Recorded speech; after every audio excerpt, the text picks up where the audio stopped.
There is a parasite living inside your skull, and it is currently eating your future. You think you are in control, but a silent voice is actually pulling every single string.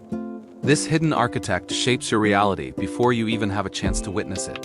It is not your friend, though it uses your own voice to whisper its cruelest lies. This mental narrator creates a simulation of your life, trapping you in a hall of mirrors. Why are you still awake at 3 in the morning arguing with a forgotten ghost? The voice has the power to wake you at 3 a.m. with sudden electric anxiety. It drags you out of sleep to face a courtroom where you are always the defendant. Who is actually speaking when you talk to yourself in the silence of the night? This mental voice can effortlessly replay a painful conversation from over 10 long years ago. It forces you to relive every mistake as if the past were happening right now. Like a parasite replaying old tapes, it feeds on the energy of your lingering regret. You are struck by the first arrow of life, but the narrator fires the second arrow. This second arrow is the suffering you create by obsessively telling stories about your pain. The narrator builds a shadow version of you, a hollow shell filled with deep insecurity. It projects a persistent hallucination that defines how you see the world and yourself. Most people live their entire lives without ever questioning the voice inside their own head. They mistake the narrator for the observer, failing to see the cage they are in. To find true presence, you must learn to witness the voice without becoming the voice. This is the beginning of ego death, the moment you realize you are not the story. But the parasite is clever and will fight to keep its grip on your mind. It thrives in the noise, drowning out the stillness where your real power actually resides. You must decide if you will remain a character or become the conscious observer. The architect of your misery is ready to play another tape from your dark past. It is currently replaying your failures to ensure you never step into your true light. Every thought is a brick in the wall that separates you from the ultimate reality. You are the host for a narrative that was never meant to serve your soul. Stop listening to the ghost and start noticing the one who is actually listening now. The truth is terrifying, yet it is the only path toward your complete internal liberation. But you don't even realize you're the host, and the parasite is still hungry. At 3 a.m., the mental voice snaps you awake, dragging you into an oppressive and heavy silence. Suddenly, the parasite begins its work, dragging a dusty memory from the darkest corners of your mind. It replays a conversation from 10 years ago, making every stinging word feel as fresh as today. You are no longer in your bedroom. You are trapped within a vivid, agonizing mental simulation. The architect of this nightmare reconstructs the scene, forcing you to relive your greatest social failures. You feel the heat in your chest as that decade-old mistake is paraded before your inner eye. This is the second arrow of suffering, where the memory hurts far more than the event itself. In this midnight court, the parasite assumes every role to ensure there is no chance of escape. You sit in the wooden dock as the accused, trembling under the weight of your past transgressions. Looking up, you see the parasite wearing the judge's robes, staring down with cold, unyielding eyes. It presents the evidence of your awkwardness, twisting your youthful intentions into crimes of the highest order. The jury is filled with versions of yourself that never existed, all nodding in silent, hateful agreement. This internal shadow thrives on your guilt, feeding on the shame of a 10-year-old mistake. It demands an explanation for a momentary lapse in judgment that the rest of the world forgot. You try to defend yourself, but the narrator drowns out your logic with a chorus of condemnation. Every time you try to drift back to sleep, the parasite pulls the trigger on another memory. It whispers that you are defined by these ghosts, making the hallucination feel more real than reality. This is the ego desperately clinging to its narrative, refusing to allow the peaceful silence of presence. You are being executed for a version of yourself that died a long time ago in another world. The parasite wants you to believe this trial is necessary, but it is merely a hunger for control. It creates a loop of self-sabotage, ensuring you stay awake while the rest of the world dreams. You are witnessing a masterpiece of internal theater, designed specifically to drain your future of its hope. The room is cold, but the fire of your own self-judgment burns with a terrifying, sickly intensity. You realize that as long as you play the lead role, this trial will never truly end. The architect builds the walls higher, trapping you in a past that no longer has any physical form. You think this is just everyday stress, but it's actually a life sentence within your own mind. Imagine spending 80 years in a prison where the bars are made of your own frantic thoughts. While the sun rises outside, you remain locked within the cold, gray walls of your heavy mind. This is the hallucination of the architect, crafting a world far darker than the physical reality. Most people spend 70 to 80 years trapped in their own heads, disconnected from the earth. They drift through decades fighting mental ghosts instead of experiencing the richness of a real, vibrant life. You are not living in the world, but in a simulation constructed by your deepest, hidden fears. Every worry and regret acts as a brick in the structure that keeps you isolated here today.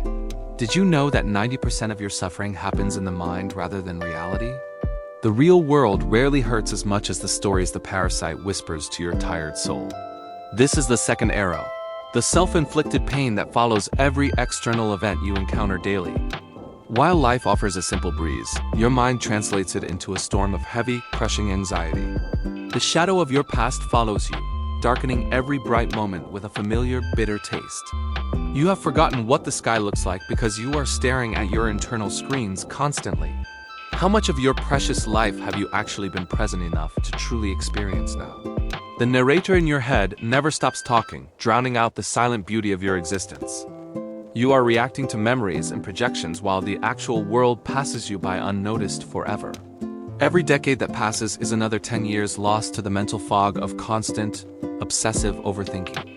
It is a cruel irony that we flee the real world to seek safety in our thoughts. Inside that mental sanctuary, the architect only builds more elaborate traps for your weary, tired soul. Is the world outside really the one causing you this crushing weight of constant, daily pain? Look closely at your suffering, and you will find it is almost entirely a mental construction alone. Your mind is a master of the simulation, making the imaginary feel more real than physical breath. To escape, you must stop being the narrator and start becoming the silent, watchful observer instead. True freedom requires an ego death, letting the false identity of the prisoner finally fade away. By staying trapped inside, you are missing the only world that actually exists right now today. Ancient masters figured this out thousands of years before the first therapy session ever began. The Stoics and Buddhists realized that the majority of human suffering happens only within the mind. They saw how the parasite inside acts as an architect, constructing a painful simulation of reality. Pain is often inevitable, but the story you tell about it is an act of self-harm. Consider the ancient concept of the first arrow, representing the raw event that strikes your life. This first arrow could be a harsh insult or the sudden onset of a debilitating physical sickness. Perhaps it is the cold shock of losing your job and facing an uncertain financial future. These are the objective facts of existence, the sharp stings that no human can truly avoid. But then comes the second arrow, the internal commentary that follows the initial impact of reality. While the observer sees the event, the narrator begins spinning a web of toxic, painful lies. This second arrow is the self-inflicted story you tell yourself about why the event happened. Your shadow feeds on this narrative, turning a simple setback into a lifelong sentence of mental agony. Was it the job loss that actually hurt, or what you said to yourself about it? Most of your daily agony is a hallucination built from words, rather than actual physical threats. True presence is recognizing the difference between the impact and the story that follows the blow. Letting go of these stories requires a small ego death, stripping away your role as victim. The architect in your skull wants you to believe that the story and the event are one. This confusion is exactly how the parasite keeps you trapped in a loop of perpetual emotional suffering. How many invisible arrows are you currently sticking into your own chest with your own thoughts? The first arrow is the external event, but the second arrow is your own mental commentary. One arrow is a wound that heals, while the other is a poison you keep injecting. You must learn to distinguish the harsh world from the cruel stories you tell yourself daily. Every time you ruminate, you are reaching down and twisting that second arrow deeper inside. Mastery begins when you stop identifying with the narrator and start witnessing the world as it is. The first arrow hits the body. The second one hits the soul. Why does your mind do this? Why is it so relentlessly cruel to your own peace? You must understand that your brain was never actually designed to make you feel happy. It was built for one thing only, to keep you from being eaten in the dark. This parasite inside your skull is a relic of a time when survival was everything. Imagine your brain as a hyper-vigilant security guard, watching every shadow for a hidden assassin. In the ancient wild, silence was a terrifying signal that a predator was stalking nearby. When the forest went quiet, your ancestors knew that something deadly was likely closing in. Because of this, your mind evolved to treat every moment of silence as a lethal threat. It creates a simulation of danger just to ensure you stay alert and ready to fight.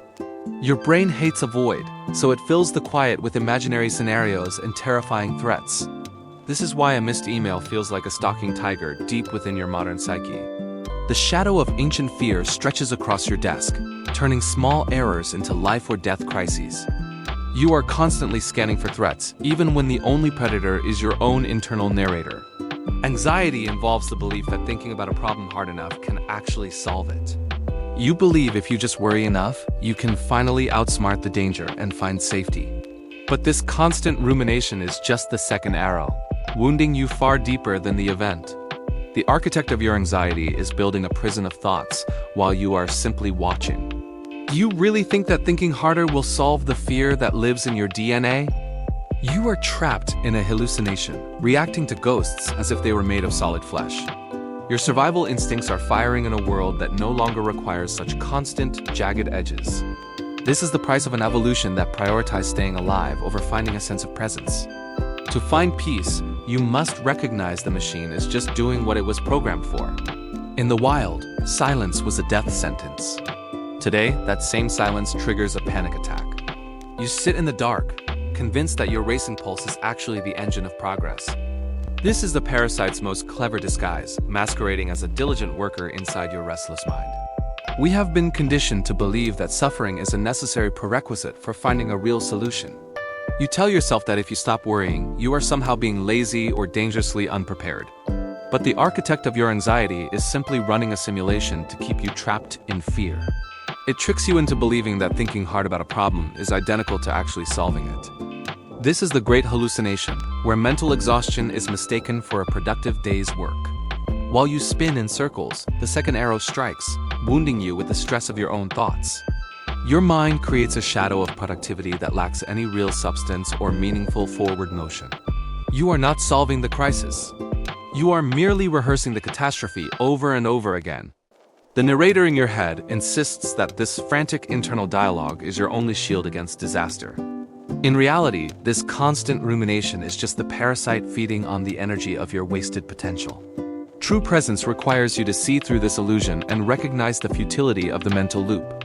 Consider the difference between a captain steering a ship and a man screaming at the waves. One takes action in the world, while the other is lost in a frantic internal storm. Your brain craves the feeling of control, even if that control is entirely imaginary and hollow. It offers you the work of worry as a comfort, shielding you from the terrifying void of uncertainty. This is how the ego maintains its grip, convincing you that your peace is a luxury you cannot afford. To find the exit, you must become the observer, watching the gears of the machine grind without purpose. Stop feeding the illusion that your internal suffering is a valid down payment on a better future. The architect wants you to believe that if you let go of the worry, everything will crumble. But letting go is the only way to step out of the simulation and into the light. You are not being productive. You are simply exhausting yourself before the race has even begun. Breaking this cycle is the first step toward an ego death that finally sets your spirit free. Why do you feel utterly exhausted when you have done nothing but sit and think all day? This mental cage isn't just a psychological game. It is a violent physical drain on your vitality. Your brain is a high-performance engine that consumes 20% of your body as total energy every day. When the parasite runs a simulation of your fears, it hijacks this energy for imaginary battles.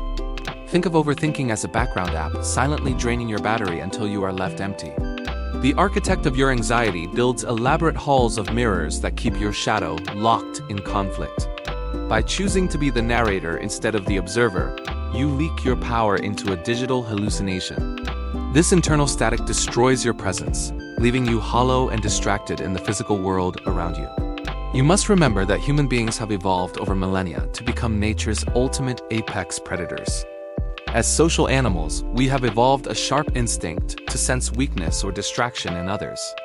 When you are trapped in your head, you signal to the tribe that you are no longer dangerous. Have you ever walked into a room and felt someone's desperate, silent need for external approval? That uncomfortable vibration is the second arrow of their suffering, and everyone in the room feels it. You are currently leaking 20% of your potential power into problems that do not even exist. The observer stays grounded in the now, while the narrator is busy losing the war of status. People around you can smell the simulation you are running, and they instinctively pull their respect away. Your shadow thrives in the dark corners of overthinking, feasting on the energy meant for your growth. True ego death requires you to stop fueling these mental ghosts and return to the physical present. To command a room, you must first stop being a victim to the internal dialogue of failure. The architect wants you distracted because a distracted mind is much easier for the parasite to control. Presence is the ultimate currency of the apex predator, and you are spending it on nothing. Every second spent in a mental hallucination is a second where your real-world status actively decays. Do not let the second arrow of rumination bleed out the strength you need to survive. Remember that in the wild, other predators can always smell your distraction and your fear. You are currently broadcasting your internal chaos to everyone you meet, whether you realize it or not. To stop this constant biological drain, you must now perform a deep clinical autopsy on yourself. Close your eyes for a second. Do it now and tell me, who is watching the thoughts? If your physical body changes every single day, what is the you that supposedly stays the same? You believe you are the thinker, but you are actually the presence observing the thought's arrival. Your mind functions as a survival computer, relentlessly churning out data to keep you alive and afraid. This internal narrator is a biological machine, a sophisticated simulation designed to navigate a dangerous, chaotic world. Most people live as a shadow of their true selves, trapped within the narrative the parasite constructs. Can a machine truly observe itself, or is there something deeper standing behind the digital noise? Imagine a cat watching a mouse hole with total focus. That is the intensity of pure presence. Ego death begins when you realize the voice in your head is just a series of calculations. You have spent your entire life mistaking the architect as complex blueprints for the actual reality of existence. Every worry about the future is just another hallucination projected by a brain addicted to survival. To master the mind, you must learn to watch the machine run without being pulled into it. This is the definition of detachment, standing on the riverbank while the current of thought rushes past. When the second arrow of suffering strikes, the detached observer simply watches the pain without adding judgment. You are not the internal monologue. You are the silent witness listening to the endless, noisy static. Recognition of this biological machine is the first step toward reclaiming the energy the parasite stole. Once you stop identifying with the software, the hardware of your brain can finally begin to rest. Real power comes from the stillness that remains when you stop believing everything you think you hear. You are not the computer. You are the silent one, looking at the screen of your consciousness. Now that you are the observer, it is time to take command of your mental landscape. Imagine your mind as a quiet room, where the parasite usually screams for your total attention. Most people live as victims of their own thoughts, caught in a simulation they cannot escape. Statistics reveal that 99% of people fail to simply watch their thoughts without engaging. They are instantly dragged away by every impulse, losing their presence to the relentless mental machine. To stop the second arrow of suffering, you must master the difficult art of total detachment. Detachment is the unique ability to watch the mental machine run without getting caught in it. We will now begin a trial that demands the focus and patience of a seasoned warrior. Visualize yourself as a silent cat sitting perfectly still before a dark, narrow mouse hole. You are the predator, waiting with absolute intensity for the very next thought to finally emerge. Your target is the inner narrator, that voice that constantly tries to pull you into stories. When a thought surfaces, do not grab it. Simply watch it scuttle past your steady vision. If you engage with the thought, the parasite wins and your presence begins to wither away. Stay at the mouse hole, watching the shadow of your mind with cold and clinical precision. The architect of your reality is not the voice, but the silent one who observes it. Do you feel the heavy silence that grows when you refuse to participate in the hallucination? This is the path to ego death, where the false self dissolves into the quiet observer. Notice how the mind struggles to produce a single thought when you are watching so closely. Like a mouse sensing the predator, your thoughts will hide when you shine your direct awareness. You are breaking the life sentence of involuntary thinking that has been draining your vital energy. This is not mere relaxation. It is a high-stakes hunt for the source of your consciousness. Hold this state of alert waiting, even as the mental machine tries to reboot its routines. You are now practicing the ultimate form of presence, standing guard over the gates of perception. Every second you remain detached is a direct blow to the lingering power of the parasite. In this deep stillness, you are no longer the victim of your history or your fears. But here's the most dangerous part. The parasite inside your mind will fight back fiercely. The truth is, you love your suffering and you are secretly addicted to your own pain. Why do you cling to your trauma like a security blanket made of sharp, broken glass? Your psychological identity is merely a fragile collection of habits, memories, and defensive mechanisms. Carl Jung used the term shadow to describe this dark, hidden construct of the self. To this ego, the deep silence of presence feels like a cornered animal facing death. Mystics call the realization that your identity is a construct a necessary ego death. The architect within knows that absolute silence is an execution order for its own existence.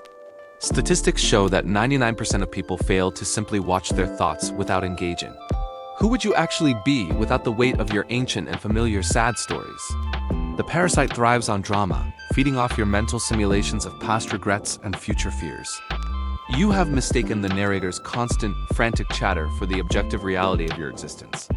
Every time you seek stillness, the ego perceives the lack of noise as total annihilation. You would rather stay in the burning house of trauma than step into the unknown. True presence requires you to abandon the hollow character you have spent decades carefully perfecting. Your shadow fights to keep the lights off because it cannot exist in clear observation.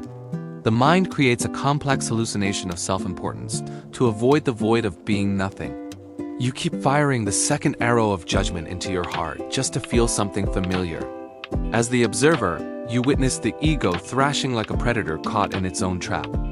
Why are you so afraid of just being here right now, without a single story? You are terrified of the silence because it exposes the empty ghost you call yourself. Every memory you polish is just another brick in the wall keeping you from light. The parasite screams in the quiet because it cannot survive without the noise of suffering. You must choose between the comfort of your prison or the terrifying freedom of presence. To the ego, silence is in peace. It is a cold and final execution of power. The silence feels like death because the version of you that lives there is actually dying. You have spent a lifetime building a mental fortress, but the walls are made of mere ghosts. Beneath the surface of your conscious mind lies what Carl Jung famously called the dark, hidden shadow. This shadow is the invisible architect of your misery, working tirelessly to keep your suffering alive. It feeds on the parasite's whispers, convincing you that your pain is the core of your identity. Your psychological identity is not a solid soul, but a fragile collection of old habits and memories. Every trauma and every victory has been woven into a complex web of rigid defense mechanisms. You mistake these defense mechanisms for your true self, clinging to them like a drowning man. The shadow fights for survival because it knows that without your pain, it simply ceases to exist. To the ego, letting go of these memories feels like stepping off a cliff into total oblivion.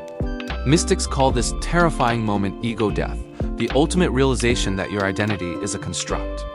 It is the point where the simulation breaks, and you finally stop being the narrator's victim.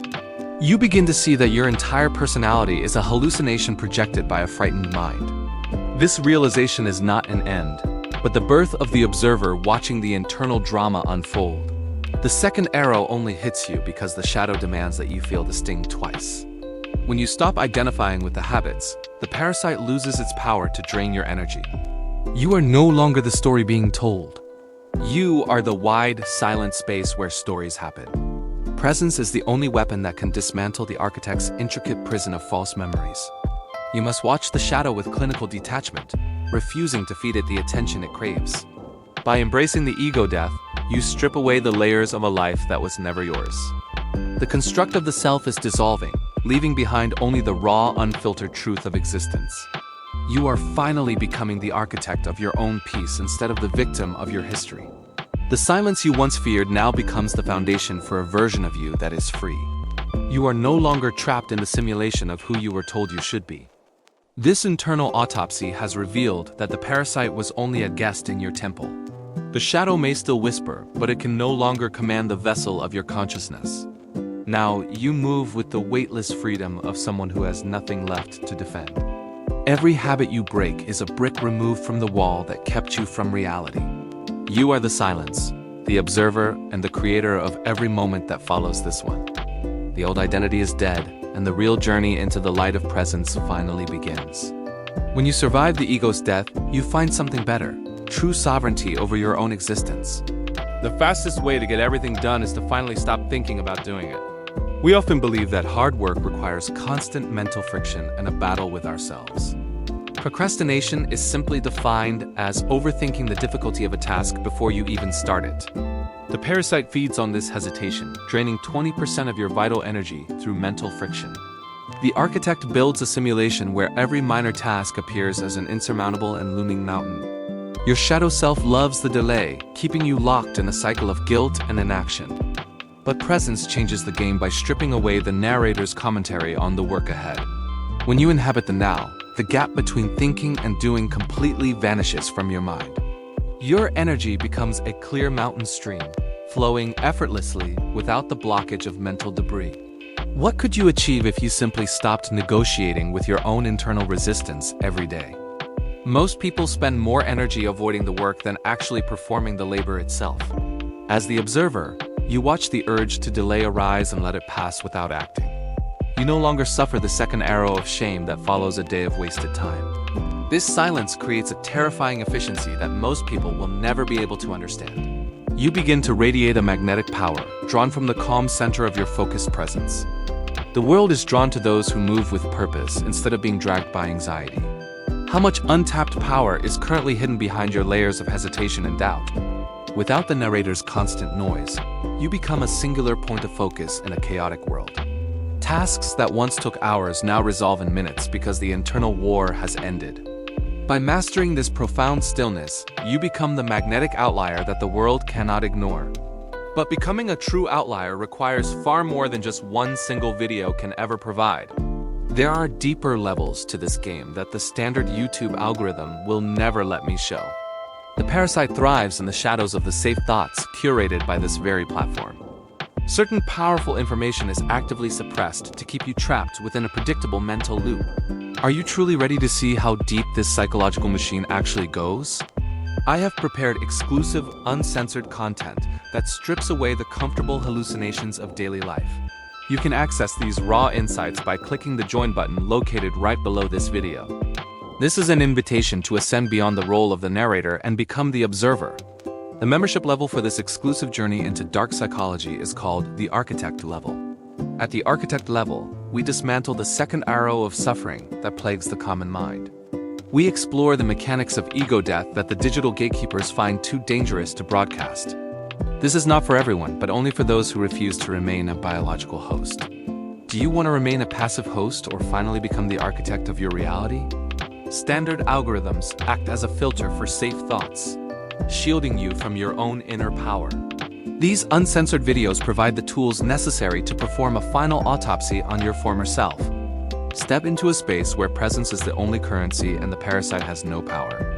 This exclusive circle is designed for the outliers who seek the ultimate form of self-sovereignty.